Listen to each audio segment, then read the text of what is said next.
Marcos 16, los versículos 9 al 20.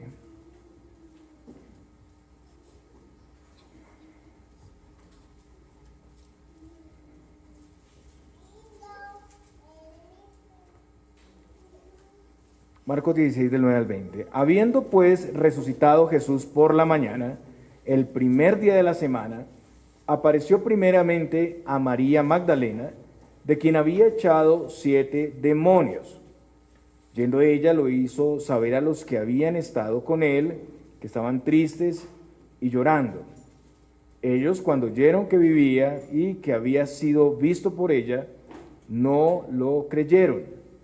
Pero después apareció en otra forma a 2 de ellos que iban de camino yendo al campo.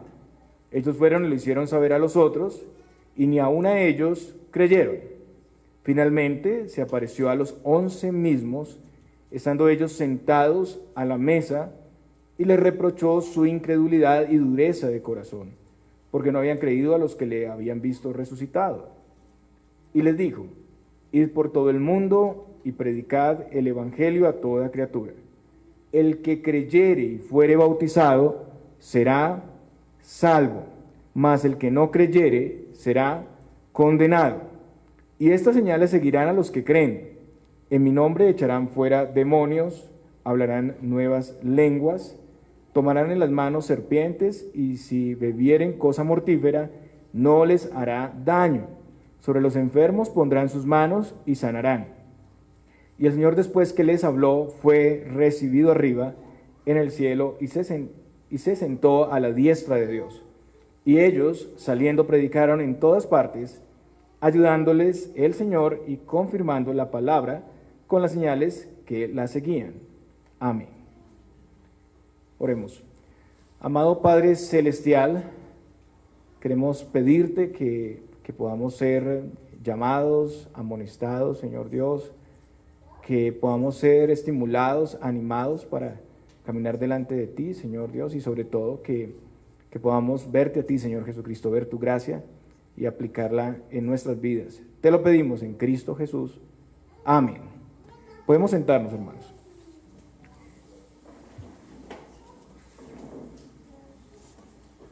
Bueno, hermanos, el día de hoy vamos a tener una enseñanza algo diferente a lo convencional, lo que venimos haciendo. Y existe una controversia, no una pequeña controversia, una gran controversia en relación a estos pasajes que acabamos de leer, que debe ser aclarada. No voy a ser exhaustivo por razón del tiempo que tenemos para el sermón, pero voy a explicar básicamente en qué consiste ese problema. Y es importante que cuando abordamos textos como estos en particular, ya van a saber por qué, nos tomemos el tiempo de ser sinceros y explicar, ¿no?, qué es lo que tenemos aquí, cuál es la controversia que tenemos aquí antes de hablar o exponer. La controversia gira alrededor de cierta duda sobre la autenticidad y autoría de este pasaje que acabamos de leer, o sea, Marcos 16, en los versículos 9 al 20. En primer lugar, debemos tener claro que actualmente nosotros no tenemos manuscritos originales o lo que se conoce como los autógrafos. Autógrafos porque fueron escritos de la mano de los apóstoles.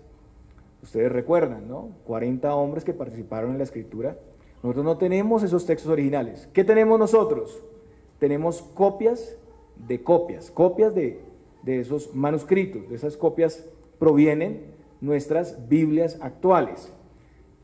También debemos dejar claro que hay abundantes copias y que las escrituras pues han sido preservadas por el Señor de tal modo que son completamente fidedignas y confiables. La palabra de Dios es confiable, pero es claro que ha habido una transición de copias a través de la historia. Sabemos que Dios ha preservado, pero hay un margen, ¿no? Y entendemos que las copias más antiguas tienen un peso especial.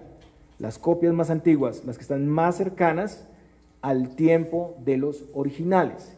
Y entendemos que hay algunos textos en cuestión, pero que son cosas muy pequeñas que no afectan la doctrina, ¿no? el orden de las palabras, de una copia a otra, de un manuscrito a otro cambia, y eso es conocido como las variantes textuales. La crítica textual se ocupa de esos temas, de esos asuntos. Entendiendo esto, entonces pasamos ahora a la controversia que tenemos en Marcos. Todo gira alrededor de la conclusión del libro, como ya les decía. En el capítulo 16 hay cuatro posibilidades. Estamos hablando de la conclusión.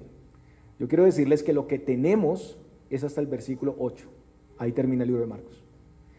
Y lo que tenemos en nuestras Biblias es una conclusión que tal vez fue añadida después. Hay cuatro posibilidades. Se perdió la conclusión original, es lo que se cree. Se perdió en el tiempo, no se sabe qué pasó, pero no hay esa conclusión. Segunda posibilidad, originalmente terminó con el versículo 8, como ya les decía, y quedó así, y ya les digo por qué hay dudas sobre que terminó en el versículo 8. Originalmente terminó con la conclusión larga, versículos 9 al 20 que aparecen en sus Biblias. Originalmente terminó con la conclusión corta, que no aparece en todas las Biblias. A veces yo la encontré en Reina Valera 95, esa conclusión corta, pero no aparece en la mayoría de Biblias, y es diferente a la conclusión larga que tenemos en los versículos 9 al 20. De acuerdo a la crítica textual, el final largo de Marcos es uno de los textos más disputados de toda la Biblia. Más disputados. Una variante textual, pero muy grande. Como les digo, los demás son una palabra, pero esto es casi todo, casi medio capítulo. Es muy delicado. En la mayoría de los casos, una variante consiste simplemente, como les decía, en una partícula, algo pequeño, pero aquí la controversia es más grande. Las versiones modernas indican que hay dudas sobre la autenticidad de esos versículos. Si ustedes miran las versiones nuevas, van a encontrar ahí, por ejemplo, la nueva versión internacional que usa el código alejandrino, dice que los manuscritos más antiguos no tienen esos textos. Por ejemplo, ustedes si tienen una versión acá, pueden mirar, la mayoría de Biblias tienen notas diciendo que esos versículos 9 al 20 no aparecen ahí en los manuscritos más confiables, y estamos hablando del Vaticano y Aleph, que es el sinaítico, que son muy confiables, de mucho peso, y no aparecen ahí. Esos manuscritos, Vaticano y Aleph, terminan o concluyen en el versículo 8. Y Vaticano es porque está en la Biblioteca del Vaticano, no es otra cosa. Muy bien. En algunas versiones importantes, la versión siriaca, antiguo y armenio, no tienen esa conclusión larga. Y son versiones muy importantes. Pero es también verdad que la gran mayoría de los manuscritos la tienen, aunque no los más antiguos. Lo que se sugiere es que el Evangelio de Marcos termina abruptamente en el versículo 8 y algún copista más tarde añadió los versículos 9 al 20 para concluir el libro, porque le parecía, y según vamos a ver, que el versículo 8 termina de una manera muy radical. Miren el versículo 8, Marcos 16, 8. Y ellas se fueron huyendo del sepulcro porque les había tomado temblor y espanto, ni decían a nadie nada porque tenían miedo. Y ahí termina. Bueno, no es igual a los demás evangelios, es como si no hubiera ahí algo que continuara. También es extraño que el final largo se dé una explicación adicional para el nombre de María Magdalena. Si el mismo autor ya había hablado de María Magdalena en el versículo 9, ¿por qué sigue hablando en el versículo 1 y dando una explicación de quién era María Magdalena, de la que habían salido demonios? Si ya había hablado de María Magdalena antes. Parece que el autor de la conclusión es diferente al autor del libro. Existe, como decía, un final o una conclusión corta que no aparece en nuestras Biblias, pero es una conclusión también tardía, no es original. Voy a leer la conclusión corta. Esta aparece en algunas, ¿no? Es el siguiente. En pocas palabras, las mujeres contaron a Pedro y a sus compañeros todo lo que el ángel les había dicho. Después de esto, Jesús mismo, por medio de sus discípulos, envió de oriente a occidente el mensaje incorruptible de la salvación. Amén. Esa es la conclusión o el final corto que encontramos en algunas. Miren lo diferente que es a nuestro final, pero aparece en algunos manuscritos. El final largo, que son los versículos 9 al 20, que aunque es antiguo, también es tardío, porque es de antes del 150 después de Cristo, pues entendemos que por esa razón se cree que no es original. Algunos postulan que algo le pasó a Marcos, piensan que Marcos estaba escribiendo y parece que estaba, eso llega como al año 60, algo así, donde había cierta persecución, y puede ser, algunos infieren que pudo estar escribiendo el Evangelio, terminándolo, y fue asesinado. Es posible, pero no tenemos certeza de eso. En cuanto a los manuscritos, algunos dicen que la antigüedad de los manuscritos es una consideración importante, pero no determinante. Hay ocasiones cuando se descubren manuscritos más antiguos, pero no tenemos evidencia, no lo tenemos para decir, tenemos una copia más antigua. También otros dicen que a pesar que estos versículos no aparecen en algunos manuscritos muy importantes, lo cierto es que el final largo, 9 al 20 de Marcos, sí se encuentra en la mayoría de los manuscritos que tenemos disponibles. Y nuestras Biblias Reina Valera 60 están basadas en el Textus Receptum, y ese Textus Receptus sí lo tiene. Se entiende que está basado en los manuscritos más antiguos, pero recordemos, Vaticano y Aleph no lo tienen. También algunos padres de la Iglesia del segundo y tercer siglo citaron muchas veces el final largo del Evangelio de Marcos como parte del original Evangelio, quienes fueron Justino Mártir, que murió en el 160, e Ireneo de León, que murió en el 202. Sin embargo, siguen siendo fechas tardes para el original, ¿no?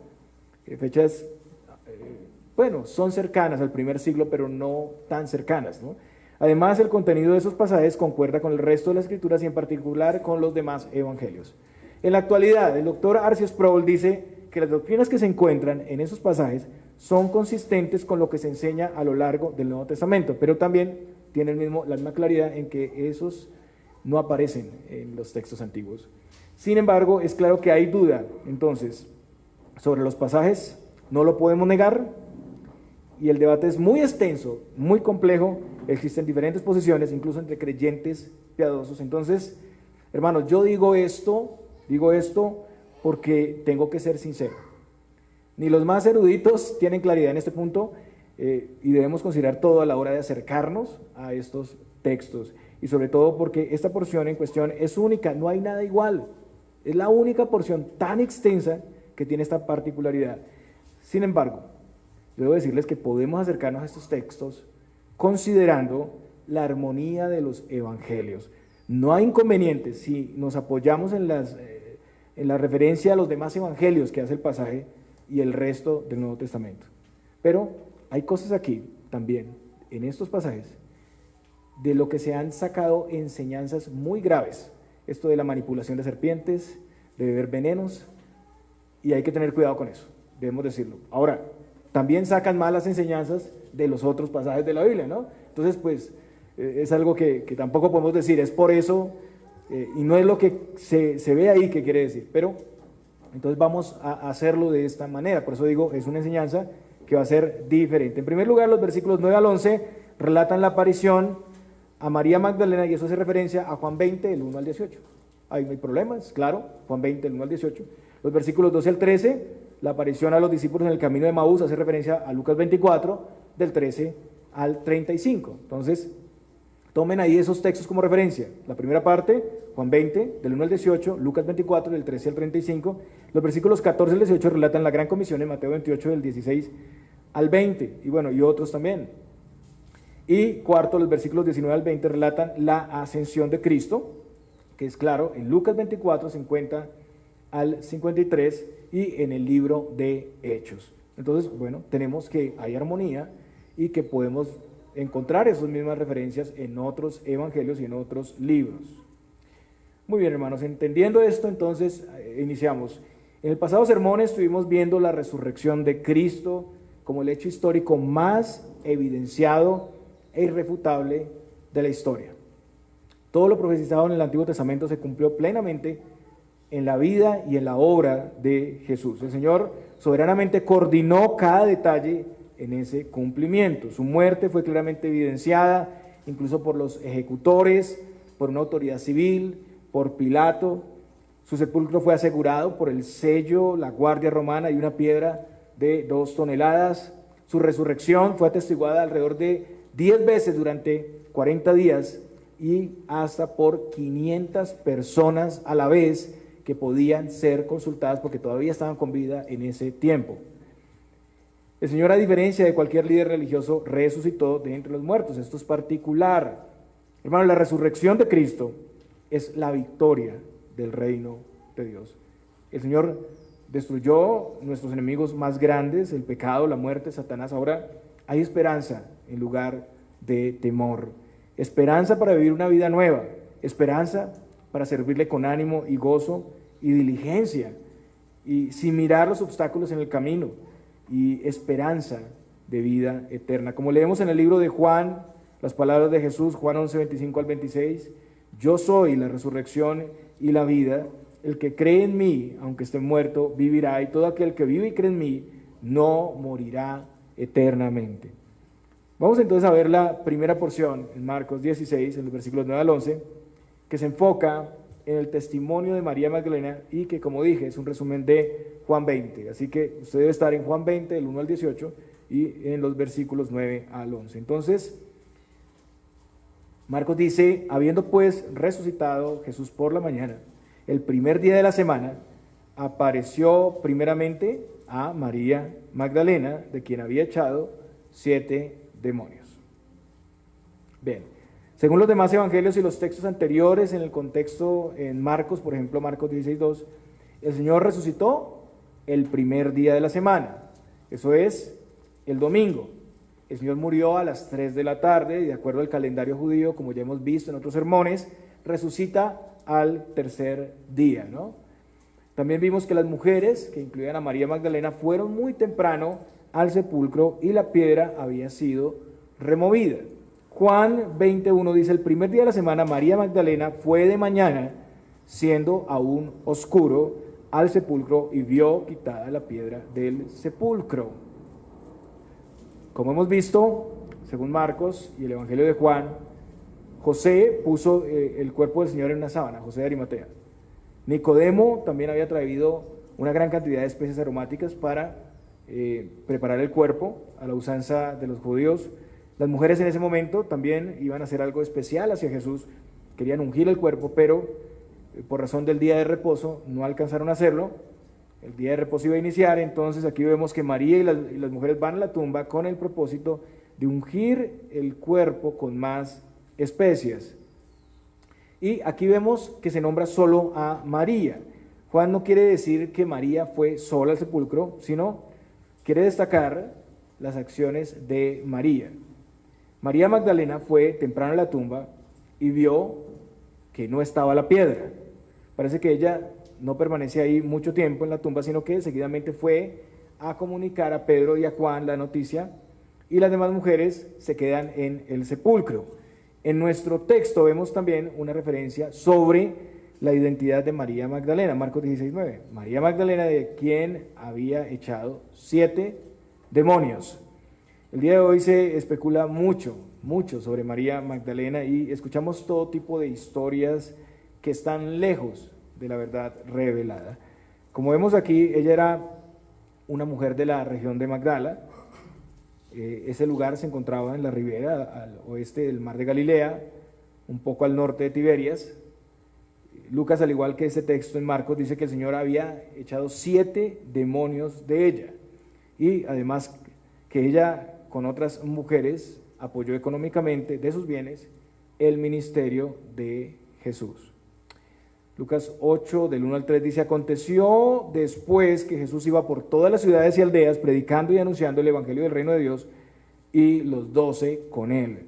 Y algunas mujeres que habían sido sanadas de espíritus malos y de enfermedades, María, que se llama Magdalena, de la que habían salido 7 demonios, Juana, mujer de Chuza, intendente de Herodes, y Susana y otras muchas que le servían de sus bienes. Además de eso, ella y otras mujeres siguieron al Señor fielmente desde Galilea, venían siguiéndole hasta Jerusalén. Y como lo estamos viendo hoy, ella junto con las demás fueron testigos de la resurrección, pero en particular María Magdalena fue la primera en ver al Señor resucitado.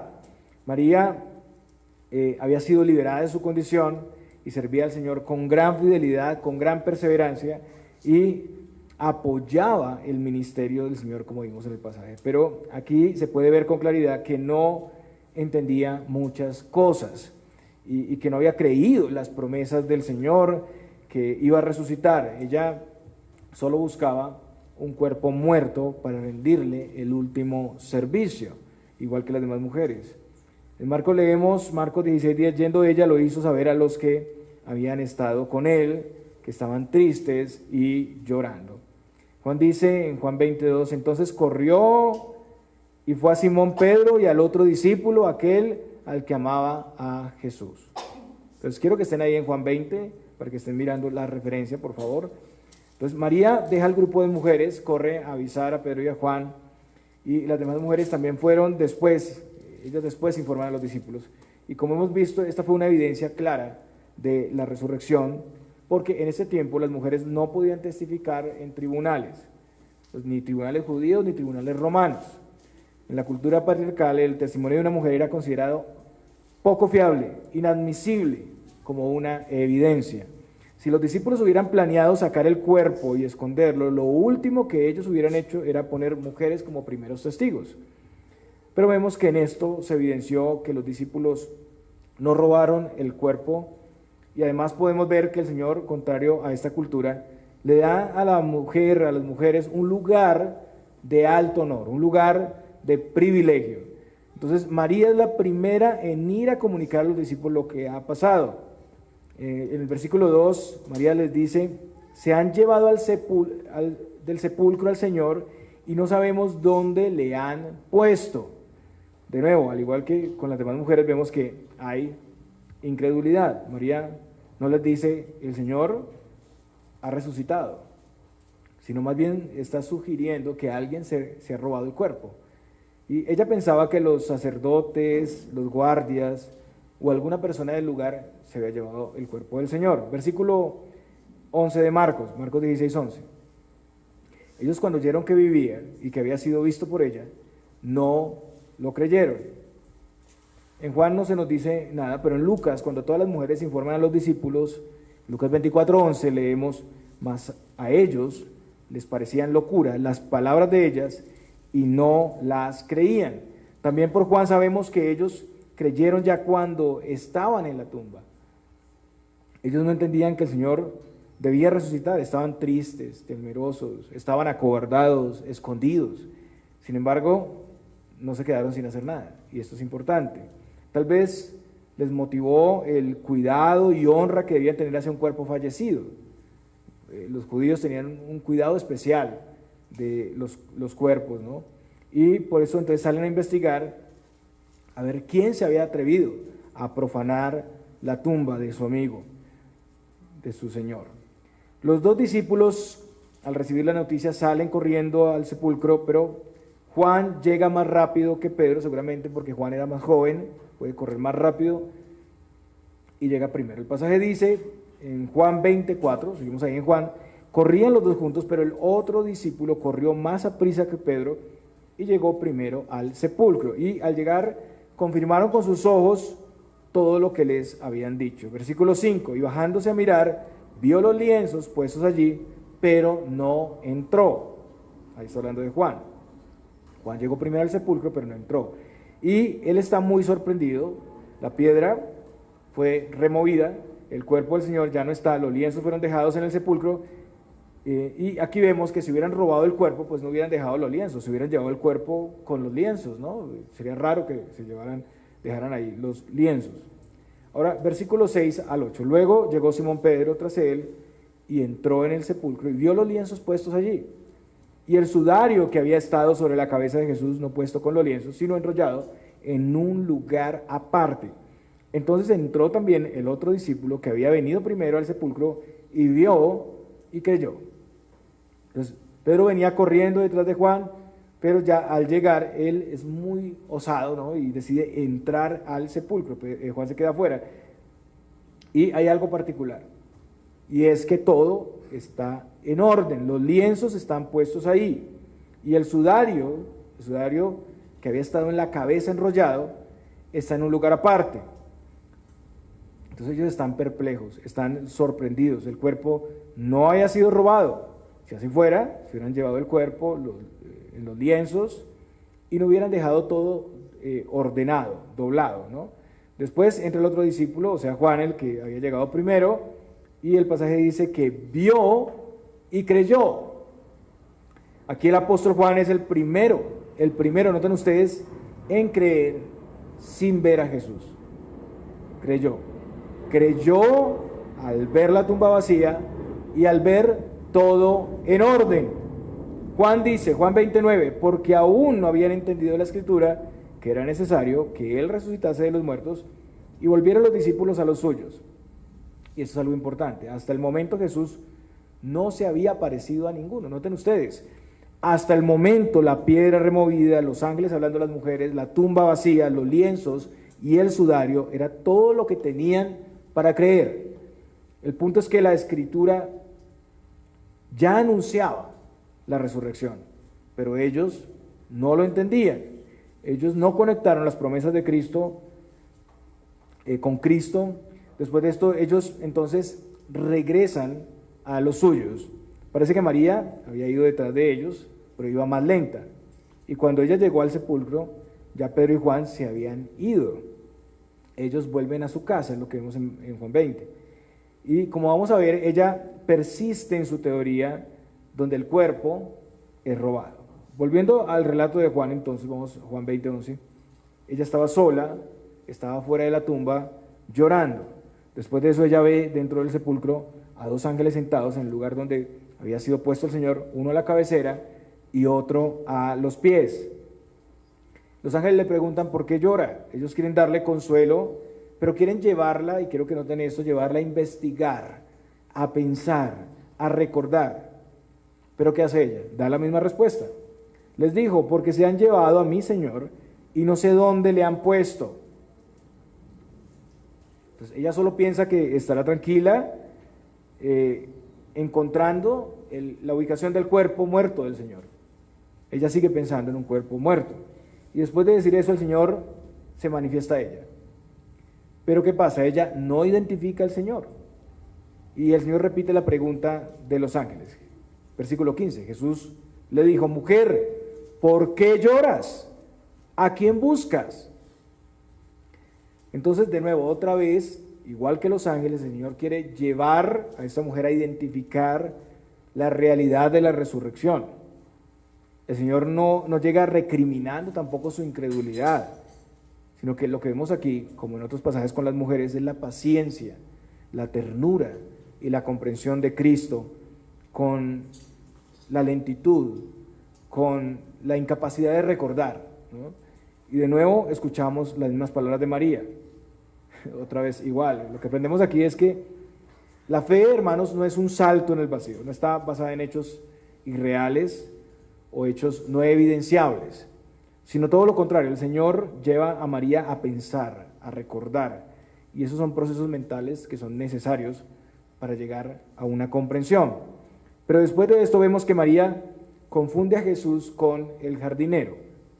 Ella tiene otra teoría, piensa que si la tumba estaba en un jardín, el encargado del arreglo del jardín, el hortelano, pudo llevarse el cuerpo a otro lugar.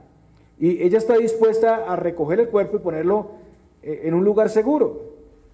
Pero lo que vemos es que María está llorando y buscando desesperadamente a un Jesús equivocado, un Jesús que está muerto, un Jesús más pequeño de lo que realmente es.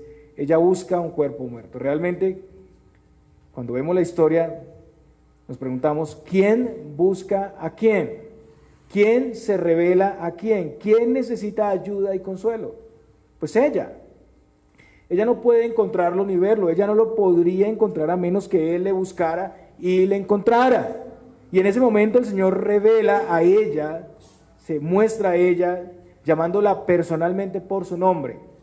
Le dice María, literalmente, en el original es Miriam, que es el nombre original arameo.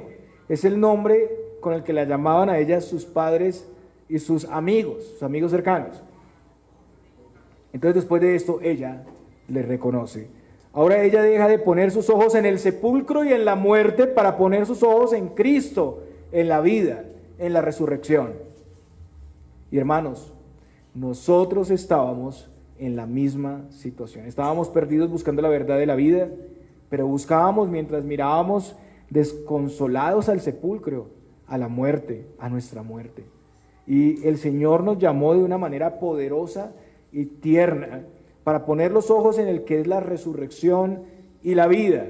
Esta fue la primera manifestación presencial de Jesús y María fue la primera testigo presencial de la resurrección. Después de eso ella quiso aferrarse, tomó a Jesús, no quería dejarle ir, quería que se quedara como había estado con ella todo este tiempo y con los discípulos, y ella es exhortada para entender que Jesús debe ir al Padre, que la realidad ahora es superior. Después de su ascensión ella tendría una relación con Jesús más profunda, más plena, él estaría en su corazón por su espíritu. Y es interesante las palabras de San Agustín. San Agustín dijo: ascendiste frente a nuestros ojos y nos dimos la vuelta afligidos, solo para encontrarte en nuestros corazones. El Señor había dicho en Juan 16, 7 y 8, pero yo os digo la verdad, os conviene que yo me vaya, porque si no me fuera, el Consolador no vendría a vosotros, mas si me fuere, os lo enviaré. Y cuando Él venga, convencerá al mundo de pecado, de justicia y de juicio.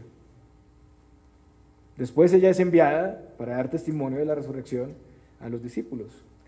Hermanos, con la muerte de Jesús, sus seguidores estaban tristes, estaban tan tristes que pensaban que era el fin de su fe, el fin del cristianismo. Realmente sin la intervención del Señor, nada podríamos hacer. María no creyó hasta que tuvo un encuentro con Jesús y ella no pudo ver a Jesús aunque lo tenía enfrente. Recordemos las palabras de Jesús a sus discípulos cuando se asombraron en gran manera de su respuesta al hombre rico y dijeron: ¿quién pues podrá ser salvo? Y el Señor les respondió: para los hombres esto es imposible, mas para Dios todo es posible. Hermanos, ustedes deben saber que están siguiendo a Cristo porque el Señor hizo un milagro. Él nos salió al encuentro cuando estábamos perdidos en nuestra incredulidad. Y no era desconocimiento absoluto. María había escuchado las enseñanzas continuas de la resurrección. Era rebeldía, era rechazo a las promesas de Dios. En ese sector, hermanos, donde estamos, todos saben que Cristo murió y resucitó. De seguro, usted pregunta y todos saben, pero no todos reciben sus órdenes de seguir su palabra, de congregarse y de servirle. Saben que vendrá por segunda vez, pero no le temen ni le escuchan. Una persona puede saber todo el cristianismo y no ser cristiano. Puede vivir engañado aún asistiendo a la iglesia, pero sin creer lo que el Señor ha prometido. Teniendo a Jesús enfrente, pero sin verlo. También a menudo vemos al Señor a nuestra manera. Nosotros somos infieles, entonces aunque sabemos lo que prometió, no le damos la importancia que requiere. Estamos en proceso de salir de ese comportamiento infiel. Nos olvidamos de vivir de acuerdo a sus promesas. Y nosotros también esperamos un cumplimiento prometido que es su segunda venida. Pero ¿cómo le esperamos, hermanos? Es posible que algunos se hayan relajado, que hayan olvidado la responsabilidad de estar preparados y alertas, de perseverar en la justicia para no ser sorprendidos cuando el Señor venga. Otros olvidaron la gran comisión, olvidaron ser sal y luz, olvidaron que como María Magdalena, como los discípulos, deben hablar de la resurrección de Cristo a otros. Olvidaron que recibieron dones para servirle y que darán cuentas de eso. Olvidaron que ya no se pertenecen, sino que pertenecen a Cristo. Olvidaron que rinden culto a Cristo y no a sí mismos ni a otros. Olvidaron educar a sus hijos para que sean una simiente santa para Cristo. Olvidaron que son diferentes y que no deben conformarse a este mundo. Y olvidaron que Cristo es digno y que deben guardar su día y llegar temprano, congregarse, porque Él es el que nos llama. Por eso cada domingo somos llamados a recordar lo que Él es para nosotros. Usted viene aquí a recordar lo que es Cristo para usted y lo que somos en Él. Lo que somos en Él. Somos exhortados, animados, preparados en medio de la congregación y enviados al mundo. En segundo lugar, es notable la paciencia y misericordia del Señor con María. Ella no ha creído a sus promesas de resurrección. Su angustia es por encontrar el cuerpo y darle tratamiento adecuado. Y vemos que el Señor se revela a ella desde todo punto de vista. Esto es pura gracia. Somos suplidos, acompañados y guiados para servirle mientras peregrinamos en este mundo. Tenemos todo lo necesario para hacerlo. Esa paciencia y gracia del Señor está con nosotros. Él nos perdona, Él nos anima y Él nos fortalece. Así que si hemos olvidado, así que si hemos dejado de lado las promesas y lo que es nuestro Señor para nosotros, hoy es día de arrepentimiento, hoy es día de salvación. Si hemos hasta el momento sido infieles, el Señor tiene misericordia el Señor nos llama y nos capacita. Ahora pasamos a nuestro segundo punto. Espero alcanzar a tocar todos los puntos, de lo contrario nos va a tocar continuar en los otros sermones, pero estamos en el segundo punto, versículos 12 al 13, y esta es la aparición a los dos discípulos que iban en el camino a Emaús. Eso está referido en Lucas 24, del 13 al 35. Ahora ubiquémonos en Lucas 24, del 13 al 35. Marcos dice, pero después apareció en otra forma a dos de ellos que iban de camino, yendo al campo. Ellos fueron y lo hicieron saber a los otros, y ni aun a ellos creyeron.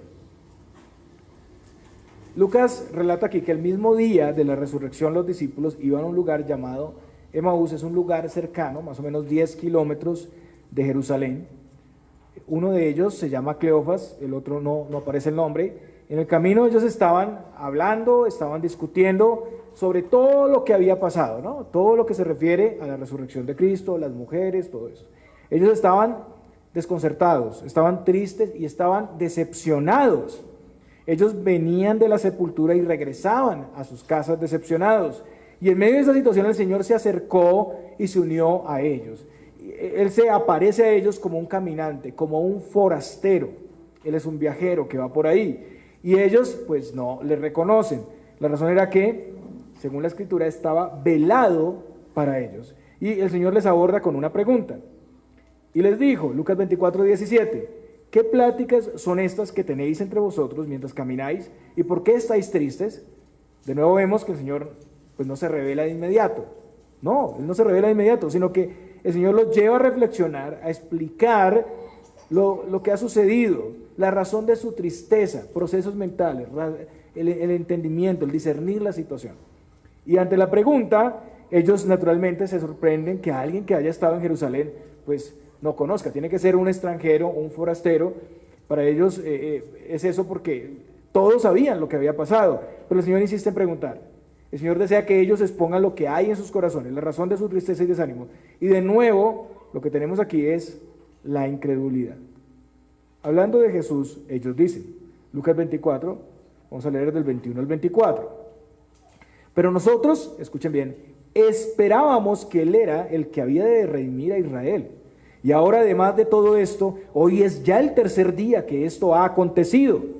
Aunque también nos han asombrado unas mujeres de entre nosotros, las que antes del día fueron al sepulcro, y como no hallaron su cuerpo, vinieron diciendo que también habían visto visiones de ángeles quienes dijeron que Él vive. Y fueron algunos de los nuestros al sepulcro y hallaron así como las mujeres habían dicho, pero a Él no le vieron. Entonces, aunque habían escuchado, tenían conocimiento de la enseñanza de Jesús, de su vida y obra, de su muerte, habían visto las señales portentosas que había hecho Cristo también, pues no era suficiente para ellos. Aunque habían tenido el mejor testimonio, todavía no creían. Esperaban que Jesús fuera el Redentor de Israel, lo esperaban, ya no, esperábamos que fuera. Entonces ahora dudan, todas las señales apuntaban a la resurrección, pero ellos, para ellos eso no era suficiente. Ellos no reflexionaron en los indicios, la piedra, la tumba, los ángeles, los lienzos, el sudario. De nuevo, la fe sin ver para ellos no es una opción. El punto es que los testigos, como las mujeres en el sepulcro, no le vieron físicamente. Parece que aquí no había sucedido lo de María Magdalena ni la aparición de Jesús a las mujeres en el camino, o por lo menos ellos no se habían enterado, ¿no? Más adelante hablan de Pedro, ¿no? A quien se le apareció. Entonces no creían esto. Después de esto el Señor les reprende en Lucas 24, 25. ¡Oh insensatos y tardos de corazón para creer todo lo que los profetas han dicho!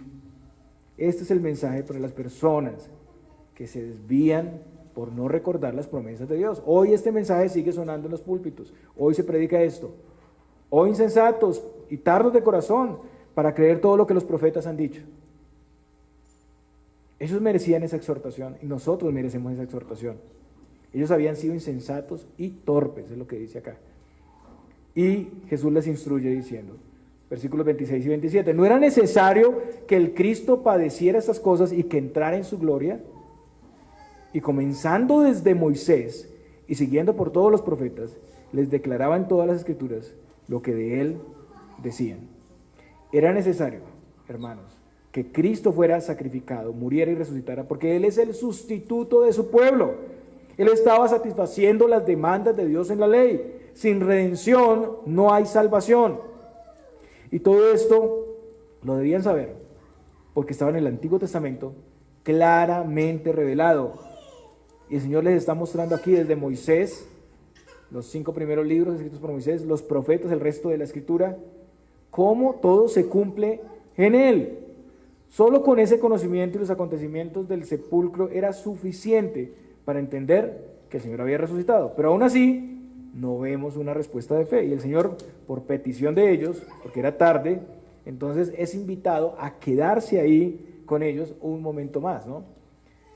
Y bueno, solo después de que el Señor toma el pan, lo bendice, lo parte y les da, son abiertos los ojos, pero les fueron abiertos y pudieron entender que Jesús estaba entre ellos. Lucas 24, 31.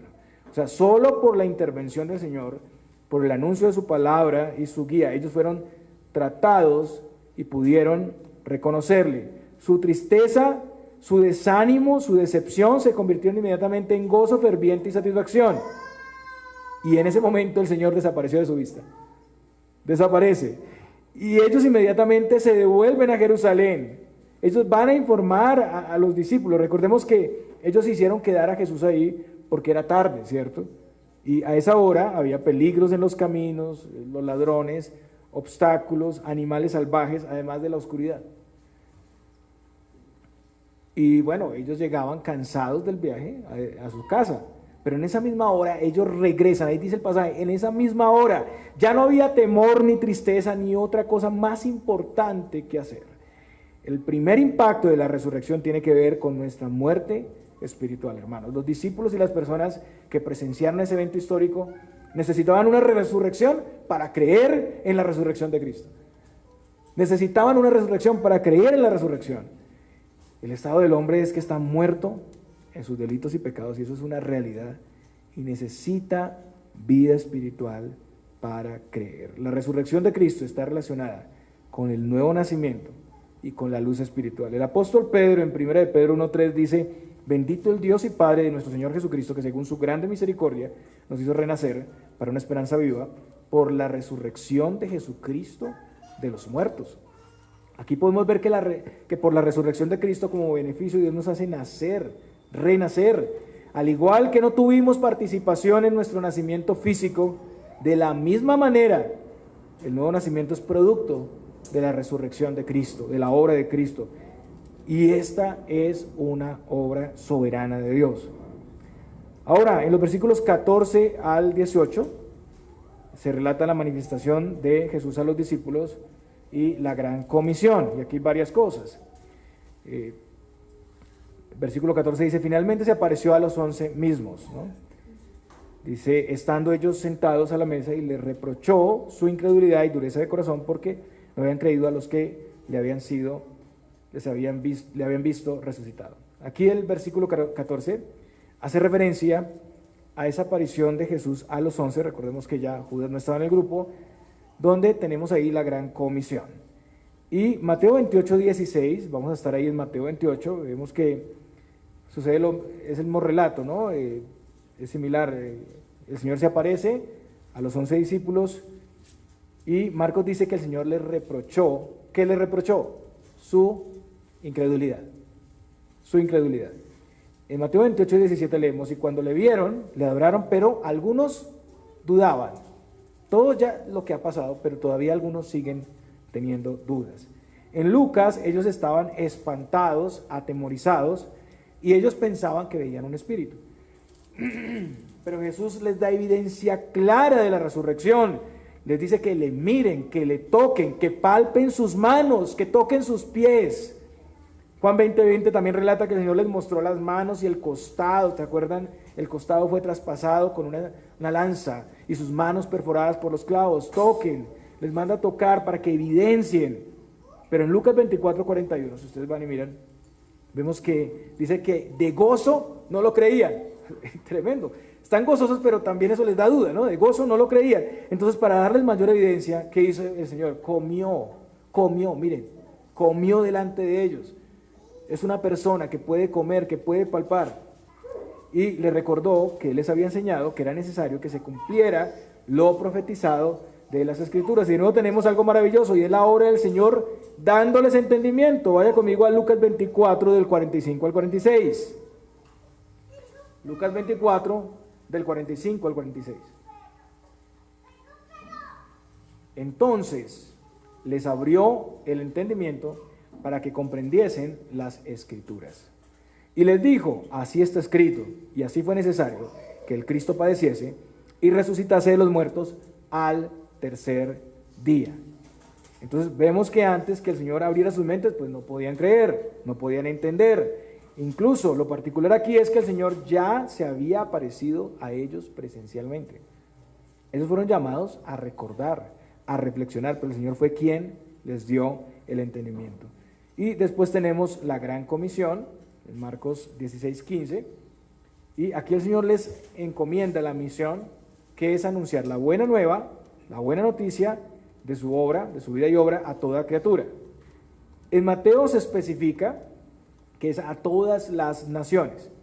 El propósito es claro, Dios quiere ser glorificado en todos los lugares, Él quiere que le adoren en todo el mundo. Y ese es el objetivo de las misiones, es que su pueblo elegido de todas las naciones se alegre en la grandeza de Dios y le alabe, que haya adoración donde nunca ha habido. Y al igual que en Mateo es un imperativo, lo que dicen aquí, lo que vemos aquí, perdón, al igual que en Marcos, Mateo señala que es un imperativo. Mateo explica mejor que es el llamado a ser discípulos, no solo convertidos. 4 cosas son importantes ahí: el mensaje del Evangelio, el bautismo, la presencia de Dios y la extensión de ese Evangelio a todo el mundo. Hermanos, este llamado implica trabajo, implica tiempo. No son solamente convertidos, como decía, sino que hay una relación de enseñanza, una relación de supervisión constante.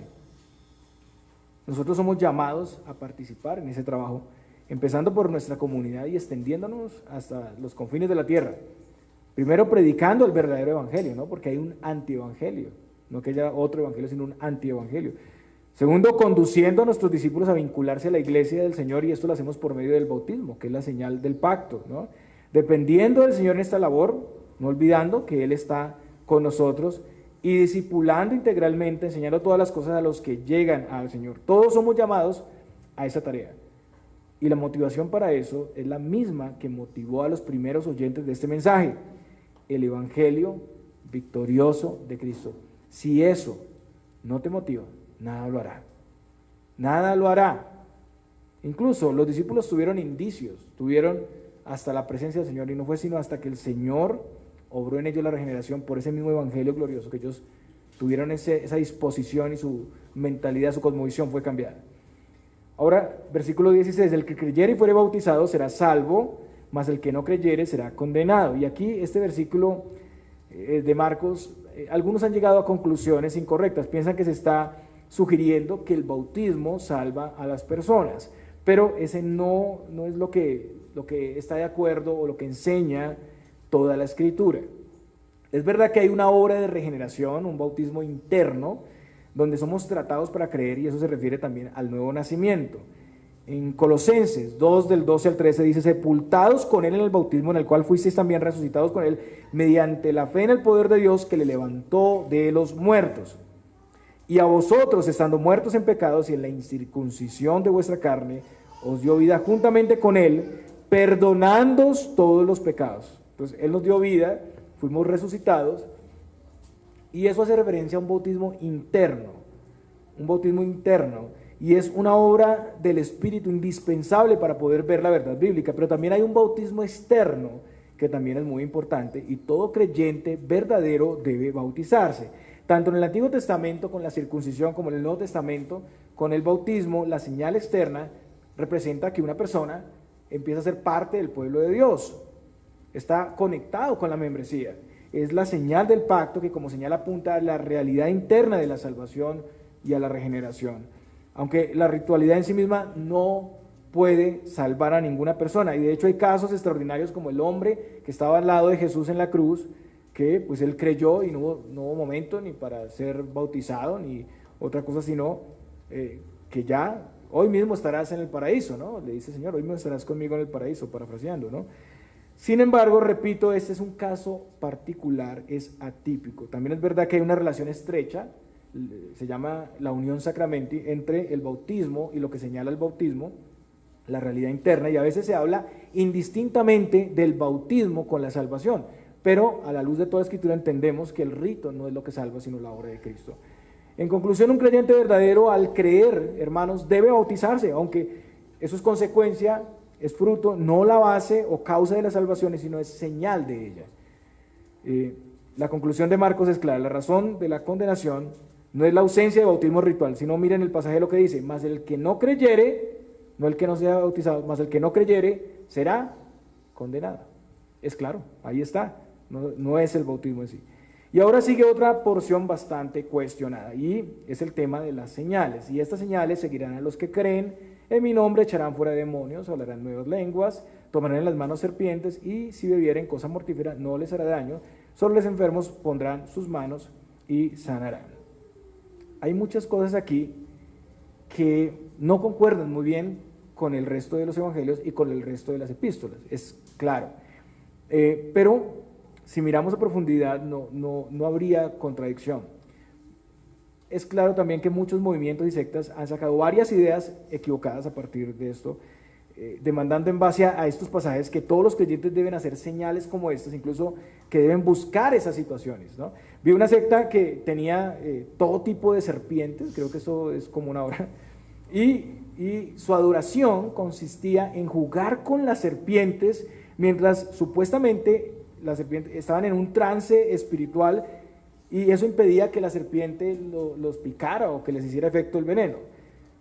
Sencillamente, ¿qué pasó? La serpiente picó a varios y murieron por imprudencia. Eso es falso, murieron por imprudencia. Algunos se arriesgan también a no tomar medicina, ¿no? Es también algo común, y esperar que el Señor les dé salud, y dicen, bueno, pero sencillamente están tentando al Señor, poniéndolo a prueba, porque el Señor también nos ha dado la medicina, ¿no? Y no nos dice necesariamente que tiene que ser sanado milagrosamente. En primer lugar, debemos decir que el tiempo de los dones sensacionales y las señales portentosas ha cesado. El Señor sigue haciendo cosas maravillosas, pero no del modo o con la continuidad con la que ocurría en el tiempo de Jesús y los apóstoles. Entonces, esto hace referencia al ministerio apostólico cuando estaban estableciendo el fundamento apostólico, el Nuevo Testamento. Pablo habla de las señales de apóstol, 2 Corintios 12:12. Con todo, las señales de apóstol han sido hechas entre vosotros en toda paciencia por señales, prodigios y milagros. Los apóstoles estaban poniendo en evidencia su autoridad apostólica para poner los fundamentos doctrinales de la iglesia, y por eso les fueron dadas estas señales. Y Pablo fue el último de los apóstoles. No hay apóstoles hoy en día, entonces no hay este tipo de señales. En las Escrituras encontramos que las señales no eran continuas, sino que pasaron en ciertos periodos. Y hay momentos de señales como las señales de Egipto, las señales de Elías, y después las señales de los apóstoles y de Jesús. Y los tiempos que pasaron entre eso fueron periodos muy extensos. Los milagros siguieron a través de la historia de los días de los apóstoles, pero llegaron a ser menos frecuentes hacia el final de la era apostólica. Y eso es una realidad histórica. Voy a citar las palabras de Jonathan Edwards en cuanto a esto. Él dice: estos dones especiales se dieron con el fin de fundar y establecer la iglesia en el mundo, pero dado que el canon de las Escrituras ya se ha completado y la iglesia está totalmente fundada y establecida, estos dones extraordinarios han cesado. Y repito aquí, no quiero decir con esto que no hayan milagros el día de hoy, no quiero decir con eso que no haya, pero no en la manera que sucedió tan particular en el tiempo de los apóstoles y del Señor Jesús. También las señales en la palabra siempre apuntaban a una realidad espiritual mayor.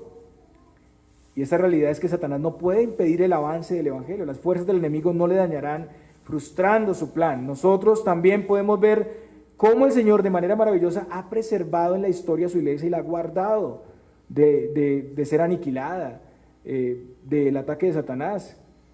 Ahora, en cuanto a echar fuera demonios y hacer sanidades, vemos que había sido algo común en el ministerio de los apóstoles. El Señor les dio autoridad para hacerlo, y repito, solo tiene lugar en el tiempo apostólico. Y en cuanto a hablar nuevas lenguas, no tenemos una referencia en los evangelios, pero sí en Hechos y Corintios, ¿no? Pero esas señales, entendemos, se cumplieron en el primer siglo. El tema de tomar en las manos serpientes, beber cosas mortíferas, tampoco tiene una relación con un mandato previo, o sea, no encontramos algo antes en los evangelios que sugiera eso. Pero podemos ver un cumplimiento de esto con Pablo, cuando está en la isla de Malta, echa unas ramas al fuego y resulta que una serpiente que huía del fuego se le aferró a la mano y lo mordió, según lo que muestran los nativos ahí en Hechos 28 del 3 al 5. Y Pablo simplemente la arroja al fuego y las personas están esperando que Pablo empiece a convulsionar, pero no ocurre nada. No hay síntomas, no pasa nada. Y ellos conocían muy bien lo que hacían esas serpientes ahí en la isla de Malta. Pero nada ocurrió. El Señor libró a Pablo de la muerte. Ese pudo ser el cumplimiento de lo que aquí se nos dice en Marcos. Pero, de nuevo, hermanos, esto no puede ser una regla para todas las personas, sino, como ya dije, tenía que ver con el tiempo apostólico. Y en todas estas cosas, Pablo nunca buscó las tribulaciones, ¿no? Él no dijo, ay, ¿dónde hay una culebra para mostrar que tengo poder? No. O sea, él estaba ayudando, estaba para calentarse, acababan de salir de un naufragio y estaban recogiendo las ramas para el fuego, ¿no? Entonces él no se buscó esas cosas, sino que el Señor le introdujo en esas situaciones y en medio de eso el Señor le sustentó. Pero también sabemos de casos donde el Señor no sanó en ese tiempo apostólico, ¿no? Recordemos a Timoteo, Pablo le manda a tomar un poco de vino, ¿no? No tuvo que sanarlo. Epafrodito, que estuvo enfermo, casi muere, y Pablo tenía dones de sanidad, pero no lo sanó. ¿Por qué? Soberanía de Dios. Y en cuanto a beber cosa mortífera, no tenemos referencia. No tenemos referencia a eso, pero igual que la serpiente es la preservación del evangelio, la ejecución del propósito de Dios. Muchas personas han hecho eso, ¿no? Tomarse un veneno. El Señor no manda eso. Yo quiero decirles, hermanos, que jamás piensen algo así, que es que la palabra ahí nos está mandando a hacer eso, ¿no? Sucederán milagros, como que el Señor también tapó la boca de los leones cuando los echaban allá, pero no a todos, no en todas las ocasiones tapó la boca de los leones. También el fuego, hay reseñas de hombres que fueron librados del fuego para mostrar, y reseñas históricas, no es el periodo bíblico, pero también hubo quemados, ¿no? Miles, cantidades de sacrificados. El Señor es soberano en eso, pero hermanos, nadie se busca las situaciones para aparentar poder. Yo tengo el poder, entonces no me voy a envenenar. No, desde luego va a pasar por una crisis y seguramente va a morir si hace eso. Y bueno, lo más cercano, hay un pasaje en Marcos 6:3 donde se habla de ungir con aceite a muchos enfermos y sanarlos, pero no es lo mismo, es diferente, y es de los apóstoles, entonces no aplica. Hermanos, el Señor acompaña y protege a los suyos en la tarea de llevar el evangelio. Debemos estar seguros que Él llevará a cabo su propósito en la tierra. Nadie puede limitar el evangelio de Dios, nadie puede limitarlo, pero no necesariamente deben estar esas señales y con esa misma frecuencia para probar que ese es un servidor o un discípulo. También a veces siervos fieles, como decía, murieron a causa de sus enemigos, y también el Señor obra de maneras misteriosas y poderosas, no lo entendemos. La misma providencia nos muestra cosas increíbles. Lo que es claro es que el Señor cumplirá su propósito en la gran comisión y que Dios está y guarda a sus servidores en la vida y en la muerte. Si morimos con Cristo, vivimos. Lázaro murió creyendo en el Señor, ¿cierto? Y el Señor le resucitó. Entonces, no es el punto de ser sanos toda la vida, porque algún día van a morir, algún día vamos a morir todos. Lo más importante no son las señales, ni los prodigios, ni lo sensacional, sino el evangelio. Y no necesitamos evidenciar ni para nosotros ni para otros que Dios está con nosotros por medio de señales. Él lo ha prometido, Él lo hará. Y tenemos el milagro más grande. Todos nosotros que hemos confiado en Cristo somos muertos que han resucitado. Por eso digo, vengan a esta iglesia que aquí hay hartos muertos resucitados. En las otras de pronto no encuentran muchos, solo sanidades y milagros, pero acá hay muertos resucitados. Porque es un milagro que una persona venga a Cristo. Estamos frente al milagro más grande que puede haber. Una persona que rechaza a Cristo viene a Él.